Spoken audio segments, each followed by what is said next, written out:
আচ্ছা, তোমার মাতৃ দিবসের উপহারটা কিরকম লেগেছে? খুব সুন্দর হচ্ছে, খুব ভালো। চাদর বিছিয়ে দে। এটা তোমার স্বপ্ন ছিল না? হ্যাঁ, অনেক দিনের স্বপ্ন ছিল, পূরণ হলো। আমি ভালোবাসায় তোমায় মুড়ে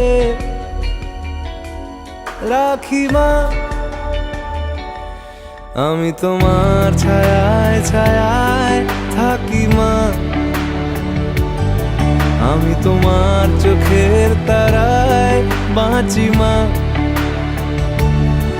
আমি তোমার মায়ায় মায়ায় থাকি মা, আমি তোমায় হাওয়ায় আবার ডাকি মা, তুমি মনের ভেতর মন, তুমি পাখির চোখের ঘর।